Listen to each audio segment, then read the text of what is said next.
Bonjour à tous. Un grand plaisir d'être avec vous aujourd'hui.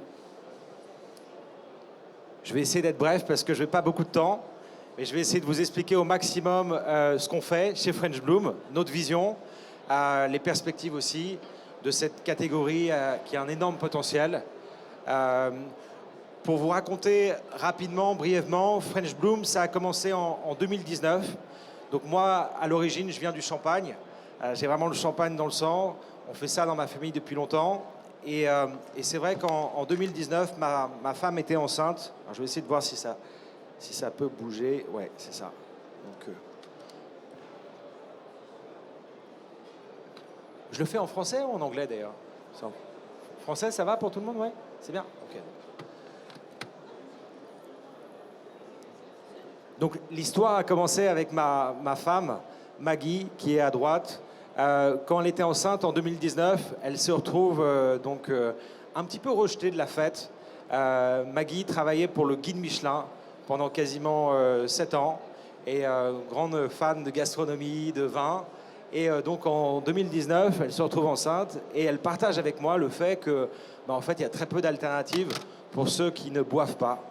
Et donc de là est née cette quête de faire des vins complexes sans alcool, qui est une quête très difficile, je dois dire, parce que le problème est que quand on retire l'alcool d'un vin, on perd généralement 60% des arômes du vin.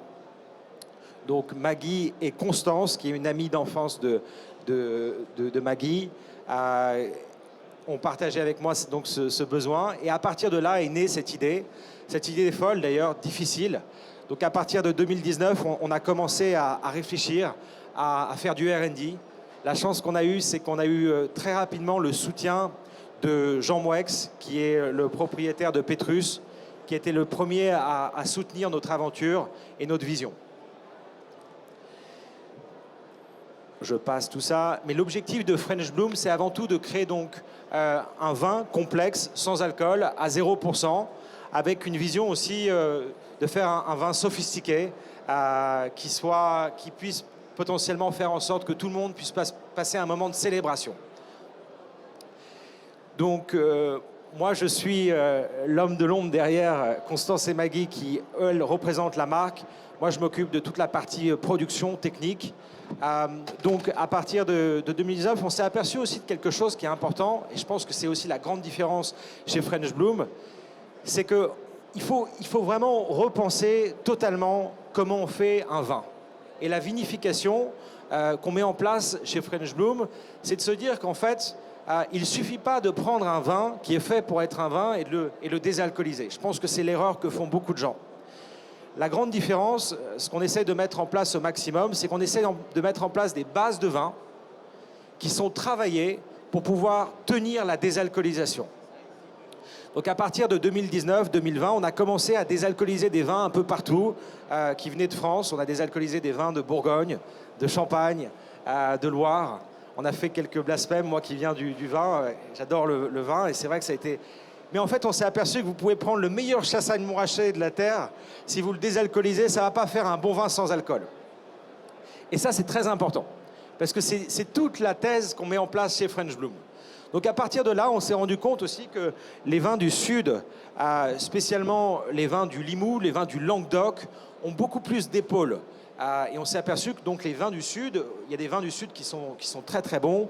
Il y a du Chardonnay, il y a du Pinot Noir dans le Languedoc.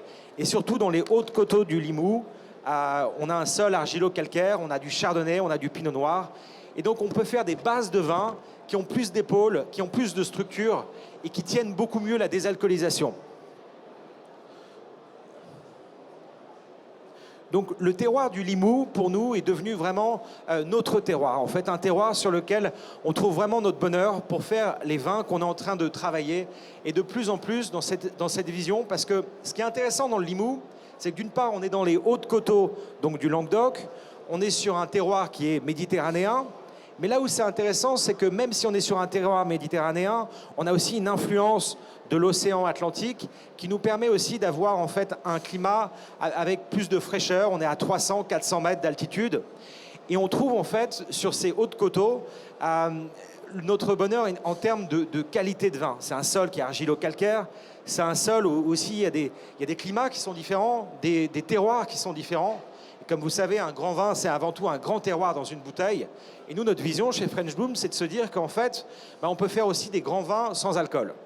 Donc notre vision, c'est d'abord, avant tout, de faire des vins. Et le fait que pas d'alcool, c'est un peu secondaire dans notre perspective.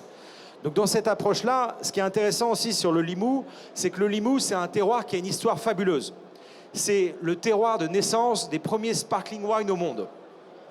Donc en termes d'histoire, en termes de qualité de vin, en fait, on se retrouve avec ces vins donc, qui ont plus d'épaules, qui tiennent beaucoup mieux, sur lesquels, en fait, on va les surfaire, les surjouer. Tout le travail qu'on est en train de mettre en place, c'est un travail de vinification. Tout le monde me demande chez French Bloom en mode, mais en fait, c'est comment vous désalcoolisez les vins. Les gens parce que forcément, le vin, je viens de ce monde-là, le vin est une religion. Le vin est une religion très conservatrice, avec beaucoup de gens très dogmatiques. Et forcément, ils se disent, OK, on va dénigrer le truc. Mais là où c'est intéressant, en fait, c'est de se dire que y a un terroir, il y a un terroir avec une identité. Et sur ce terroir avec une identité, on va créer donc des bases de vin. Et depuis le début, on a mis en place donc cette logique. Et c'était intéressant parce que je fais dans ma famille, on fait du champagne, mais on fait aussi du cognac. Et à Cognac, on utilise aussi ce concept où on va prendre des bases de vin uni blanc qu'on va ensuite distiller pour faire des cognacs, des spiritueux. Et donc là, dans la même approche, en fait, sur French Bloom, c'est qu'on va travailler donc ces bases de vin et on va travailler pas mal de paramètres. La première chose, c'est qu'on est sur des bases de vin donc, qui sont sans sulfite, bio. Donc quand on travaille des vins sans sulfite bio, et là vous allez goûter après notre extra brut blanc de blanc qu'on vient de lancer, on est sur un concept d'ailleurs de vin de réserve. Donc on va faire des vins de réserve de 2022 avec alcool, sur des bases de coteaux océaniques du Limoux, des bases de vins de réserve de 2023, pareil, vieillis en fût. Donc on fait vieillir en fût des vins qui n'ont pas de sulfite. Donc qu'est-ce qui se passe? On va créer de l'oxydatif. Et c'est là où c'est intéressant, parce que l'oxydatif va nous permettre, post-désalcoolisation, de retrouver de la texture, en fait. Et ça, c'est aussi une des thèses et un des grands challenges qu'on est en train de mettre en place. La chance aussi chez French Bloom, c'est que récemment, le groupe Moët Hennessy est rentré dans le capital de French Bloom. Donc ça nous permet aussi d'aller beaucoup, beaucoup plus loin en termes de recherche, de développement, de technique. Et on est en train, en ce moment, d'acheter un très beau vignoble, d'ailleurs, dans le Limoux. Donc notre vision, en fait, c'est de s'ancrer. French Bloom, c'est un pur player. On fait que ça, en fait. La plupart des gens font du vin et en parallèle font du sans-alcool. Nous, notre vision, c'est de faire que ça. Donc on est vraiment dans une approche, même on est en train de faire des clos 100% dédiés sur du sans-alcool, avec une vision, une perspective qui va de plus en plus loin. Donc en termes de grape variety, bon, je suis un peu short en termes de temps, donc on fait surtout du chardonnay, bio, sans sulfite, un petit peu de pinot noir, donc sol argilo-calcaire. La Wine Revelations, c'est notre méthode spécifique aussi chez French Bloom, on en est très fiers. Donc on prend des bases de vin bio sans sulfite. On va travailler parfois avec des vendanges un peu plus tôt pour aller chercher de l'acidité. On n'est pas en Champagne, donc il faut aller chercher de l'acidité. Et parfois aussi, c'est via les vendanges. Le fait aussi d'aller sur les coteaux océaniques du Limoux, qui sont un peu plus en hauteur, on peut aller naturellement aussi retrouver plus d'acidité sur ce terroir crayeux, argilo-calcaire. Ensuite, on fait passer les vins. Donc avant de les désalcooliser, on va faire vieillir les vins. L'objectif, encore une fois, c'est d'aller chercher sur de l'oxydatif pour ensuite, post-désalcoolisation, de retrouver de la texture. Et ensuite, la désalcoolisation. Sur la désalcoolisation, on est sur une méthode aussi qu'on a peaufinée. Parce que, encore une fois, ce qu'on fait chez French Bloom, c'est aussi perfectible.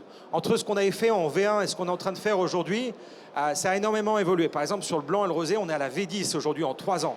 Donc on est constamment en train d'essayer d'améliorer les techniques. Le concept des vins de réserve, maintenant, c'est un concept tout nouveau qu'on utilise, qui nous permet d'amener beaucoup de profondeur sur les vins après désalcoolisation.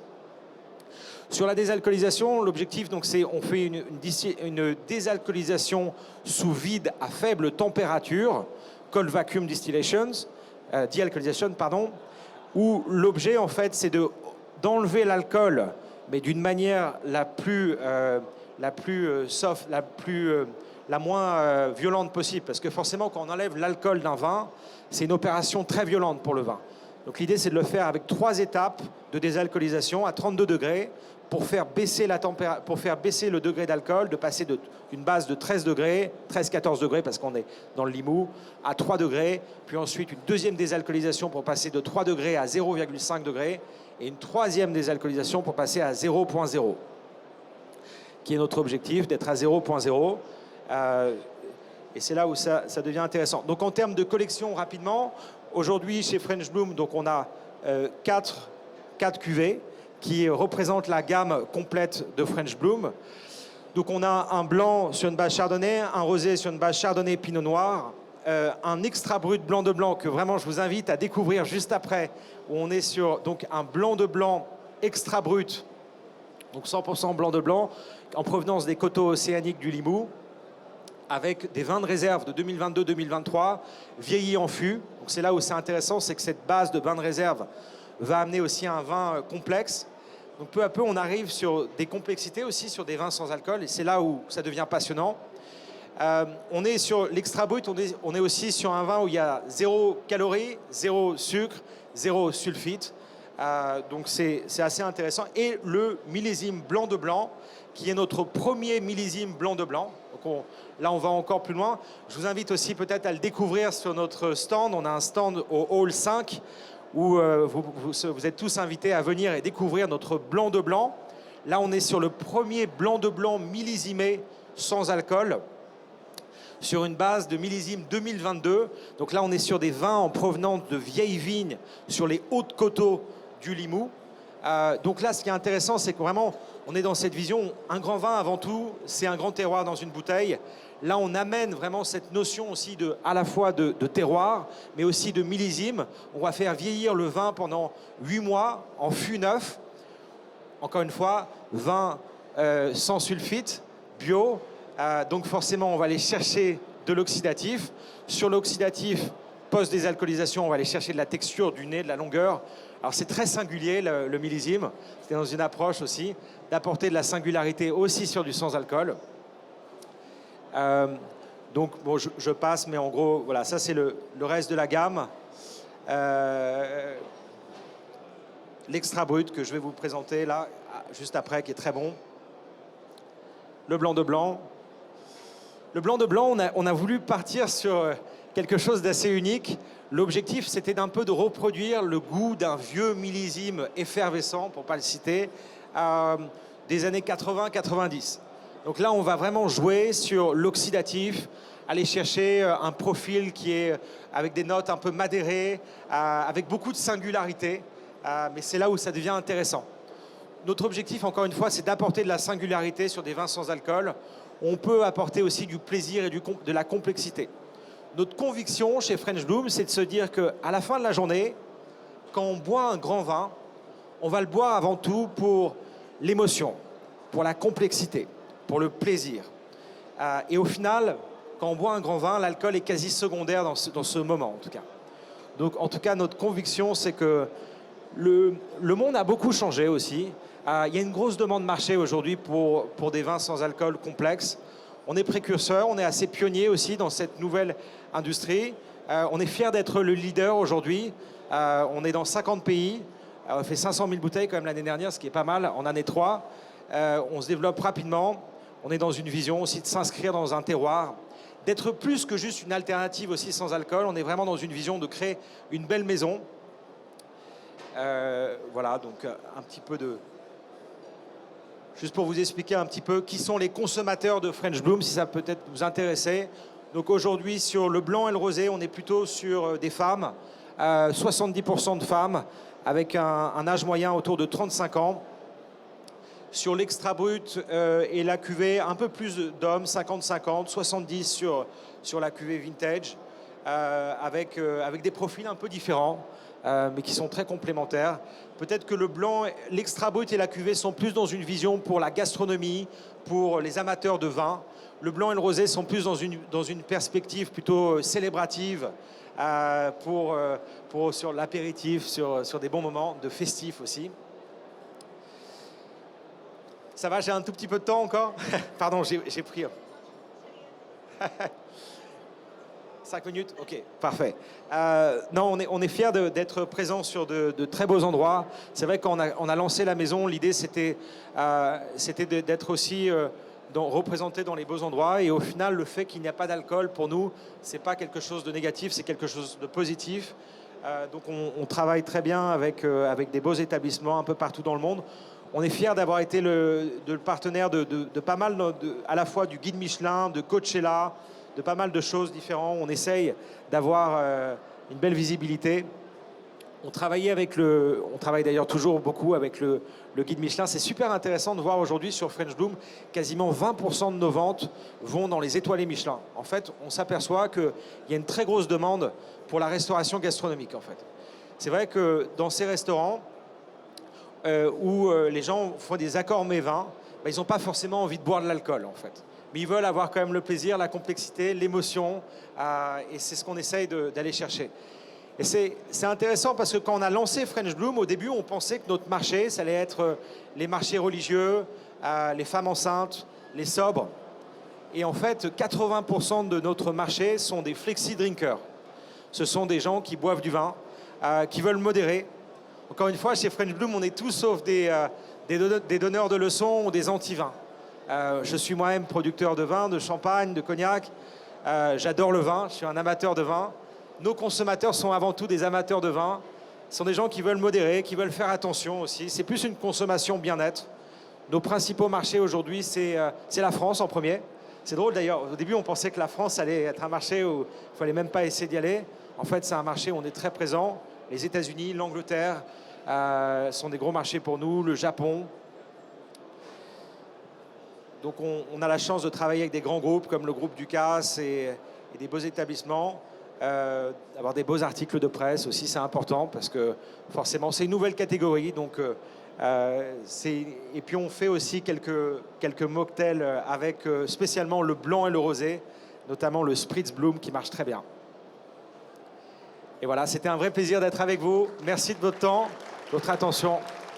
Merci infiniment. Est-ce que vous voulez goûter, peut-être, si vous avez le temps, un peu l'extra brut blanc de blanc qu'on propose? On vient juste de le sortir. Vous allez voir, c'est une cuvée qui est assez spéciale et qui est unique. Merci beaucoup.